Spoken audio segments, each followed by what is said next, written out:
Out of the infernal, damnable chaos I am whirling in at home, Mark Twain wrote to his publisher, Elisha Bliss, on March 17, 1871, I snatch a moment to reply. In 3 whole months, I have hardly written a page of manuscript. You do not know what it is to be in a state of absolute frenzy, desperation. I had rather die twice over than repeat the last 6 months of my life. This chaos was rooted in a series of personal calamities. No sooner had the writer received the contract for the book that would become Roughing It in mid-July of the previous year than he and his family were beset by tragedy and domestic travail. Jervis Langdon died of stomach cancer on August 6th. Just a few weeks later, Livy's former schoolmate, Emma Nye, arrived for a visit in Buffalo, ostensibly to care for her grief-stricken friend. But within a matter of days, herself fell ill with typhoid fever, ultimately succumbing to the disease in the Clemens' own bed on September 29th. She was 24, just a month younger than his beloved wife. As the writer would recall more than 3 decades later in his autobiographical dictation of 16 February 1906, during the last few days of Emma's illness, Mrs. Clemens seldom took her clothes off, but stood a constant watch. Those 2 or 3 days are among the blackest, the gloomiest, the most wretched of my long life. Then, on November 6th, a month before her due date, a frail and exhausted Livy gave birth to Langdon, the couple's first child. These events are, of course, well-known staples of Twainian biography. What is not so familiar, however, is both the manner and extent to which they disrupted the Clemens' Buffalo household and also subliminally influenced the composition of Roughing It. Beginning in late August, when Mrs. Langdon and Emma Nye arrived, the couple had a steady stream of nurses, assisting first with the care of Nye, then Livy and her premature baby. Circumstances that, at least from Sam's perspective, often felt like an invasion of sorts. A quick chronology will indicate just how thoroughly the Clemens' home was overrun by this well-meaning but nonetheless intrusive barrage of women.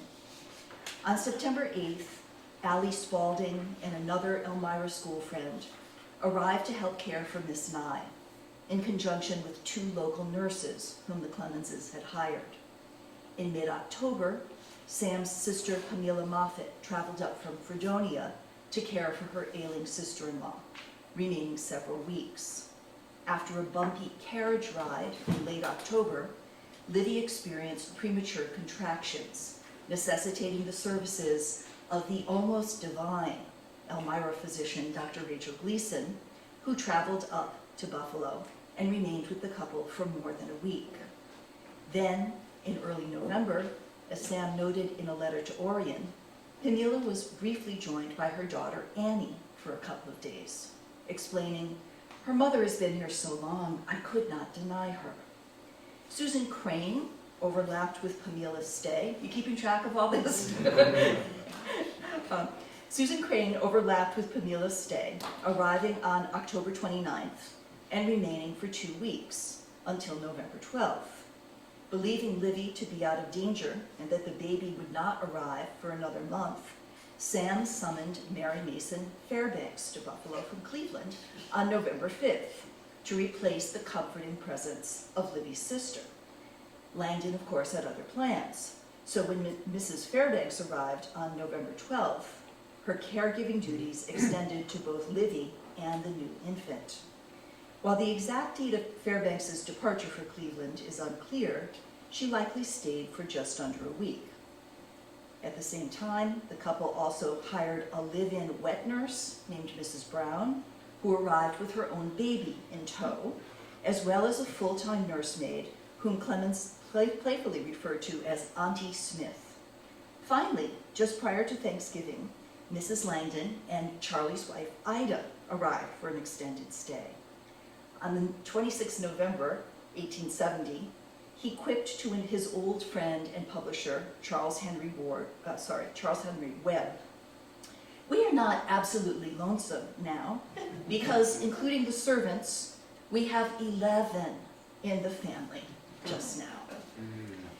This dizzying parade of arriving and departing female relatives, family friends, and medical caregivers, at least 10 by conservative count, was hardly conducive to concentration and creativity.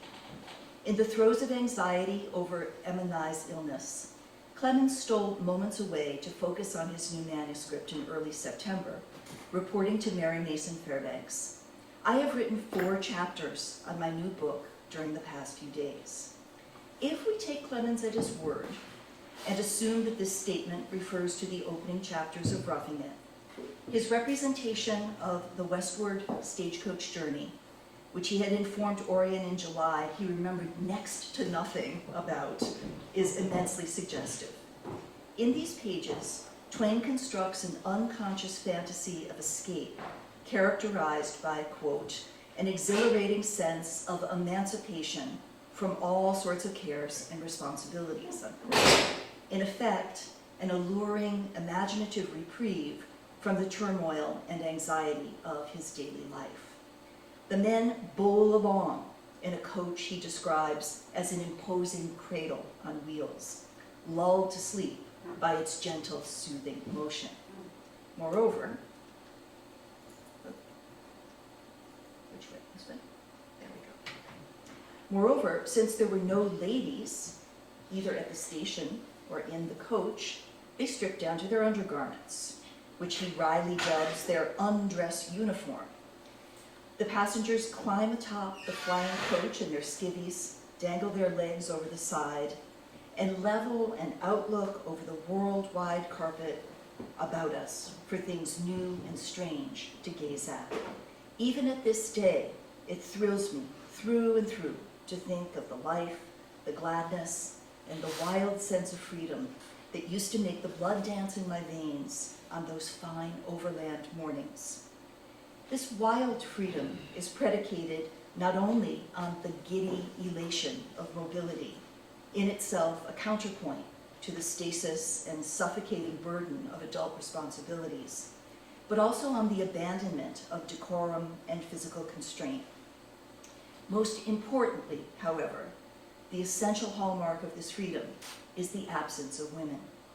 As Jeff Steinbrink characterizes it, the opening chapters of his California book offered Clemens the tonic of boyish indulgence and release.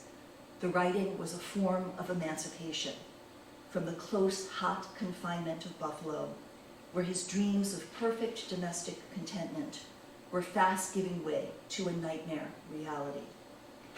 As Twain concludes his narrative of life in Nevada Territory in chapter 57 of Roughing It, he waxes even more lyrically nostalgic about the unspeakably happy and exclusively male conditions of frontier society. And this is a rather lengthy paragraph from that chapter. It was a driving, vigorous, restless population in those days. It was a curious population. It was the only population of the kind that the world has ever seen gathered together, and it is not likely that the world will ever see its like again. For observe, it was an assemblage of 200,000 young men, not simpering, dainty, kid-gloved weaklings, but stalwart, muscular, dauntless young braves, brimful of push and energy, and royally endowed with every attribute that goes to make up a peerless and magnificent manhood, the very pick and choice of the world's glorious ones. No women, no children, no gray and stooping veterans, none but erect, bright-eyed, quick-moving, strong-handed young giants. The strangest population, the finest population, the most gallant host that ever trooped down the startled solitudes of an unpeopled land. It was a wild, free, disorderly, grotesque society. Men, only swarming hosts of stalwart men. Nothing juvenile, nothing feminine, visible anywhere. He then offers as proof that the mere sight of a woman in the West was a rare and blessed spectacle. So he then offers two incidents as proof, all right, that the mere sight of a woman was a rare and blessed spectacle. In the first, told at a distance by unspecified old inhabitants, miners glimpse a glimpse of a calico dress fluttering in the breeze outside an emigrant wagon. They rush to it en masse, demanding that the woman's husband fetch her out. He initially demurs, citing her ill health and their adverse treatment at the hands of hostile Indians, but the miners refuse to leave. He finally calls his spouse to the back of the wagon, and there you see her, where they reverentially crowded around and gazed at her, and touched her dress, and listened to her voice, with the look of men who listen to a memory rather than a present reality. The second instance, which Twain claims is grounded in first-hand experience, we all know what that's worth, occurred in Star City in the Humboldt Mountains, where, quote, I took my place in a sort of long post office single file of miners to patiently await my chance to peep through a crack in the cabin and get a sight of the splendid new sensation, a genuine live woman, capital W. And at the end of an hour, my turn came, and I put my eye to the crack, and there she was, with one arm akimbo and tossing flapjacks in a frying pan with the other. And she was 165 years old and hadn't a tooth in her head. These anecdotes, while amusing, fly in the face of Nevada Territory's demographic reality. The discovery of the Comstock lode in 1859, a full decade after the gold rush at Sutter's Mill, was a full decade after the gold rush at Sutter's Mill. What this means is that the arrival of fortune seekers in the Great Basin was primarily a west to east movement, as disappointed California miners, Chinese laborers, and speculating merchants relocated to the eastern slope of the Sierra Nevada. Moreover, women, although admittedly a distinct minority, were an integral part of Comstock society from its earliest days. As the editors of a 1998 study, Comstock Woman, argue, quote, although Virginia City was immortalized by Mark Twain as a rough western mining town, virtually from the beginning, it was understood to be a women's city, and a quite cosmopolitan one at that, not simply a male mining camp, unquote. Using federal census data, historian Ronald James has demonstrated that by 1860, so just a year after the Comstock lode was discovered, females constituted 5% of the Story County population, a statistic that would triple 2 years later. Of the 111 women listed on that first census, 83 were living with their husbands in Virginia City and nearby Gold Hill, half of whom were caring for more than 100 children, indicating that the roots of family-based community were already firmly established. Clemens himself was, of course, cognizant of this fact, since Orion's wife, Mollie, and their 6-year-old daughter, Jennie, arrived in Carson City in September 1862, a year after the brothers' arrival. Furthermore, while most women in the 1860 census list no profession, about 1/4 of them are identified as school teachers, milliners, actors, and proprietors of saloons and boarding houses. Again, Clemens met and had documented interactions with such landladies, including Margaret Murphy and Mrs. Ormsby, at whose premises he and Orion boarded in Carson. In addition, many of his early sketches in the Virginia City Enterprise make casual mention of a wide array of local women. His February 1863 letter from Carson, for example, the first occasion on which his nom de plume appears in print, describes a party at Governor Neely Johnson's home, at which 16 couples were on the dance floor performing quadrilles, and Mrs. J sang a beautiful song. Miss R, Miss T, Miss P, and Miss S also sang a lovely duet. Mrs. T and Miss C and Miss T and Mrs. G sang Meet Me by Moonlight Alone, charmingly.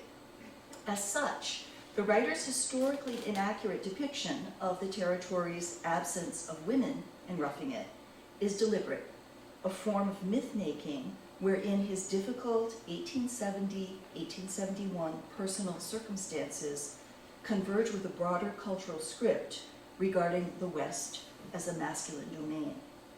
While time does not permit an analysis of the passages in Roughing It that belie Twain's assertion that the West was inhabited by no women, no children, no gray and stooping veterans, none but erect, bright-eyed, quick-moving, strong-handed young giants, one quick example will suffice. Chapter 10 and 11 recount the story of the notorious J.A. Slade, who presides over the Rocky Mountain frontier that Twain describes as a very paradise of outlaws and desperados. At one point during his reign of terror, Slade was captured by a party of men intending to lynch him. While awaiting execution, the outlaw, quote, prevailed upon his captors to send for his wife so that he might have a last interview with her, unquote. Twain continues, "She was a brave, loving, spirited woman. She jumped on a horse and rode for life and death. When she arrived, they let her in without searching her. And before the door could be closed, she whipped out a couple of revolvers and she and her lord marched forth to find the party. And then, under a brisk fire, they mounted double and galloped away unharmed." Significantly, this brazen rescue at the hands of an active, assertive, gun-toting, accomplished female equestrian, the very antithesis of the 19th century stereotype of the submissive angel of the house, was not chosen for illustration by the American Publishing Company. Chapters 10 and 11 contain 6 different illustrations of Slade himself, 3 brandishing a gun, and a 4th slipping a noose over the neck of one of his alleged 26 victims. And yet, the only depiction of Mrs. Slade is this one. A Wife's Lamentation is an iconic image of conventional female grief.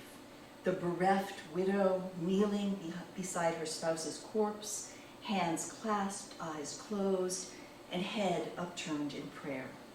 This illustration, along with a handful of others in the text, reinforces the traditional female traits of piety, fidelity, and subservience. Although Clemens unquestionably knew of and had direct firsthand encounters with such strong, remarkable women in the West, the story of their presence was ultimately not one he chose to tell. Thank you.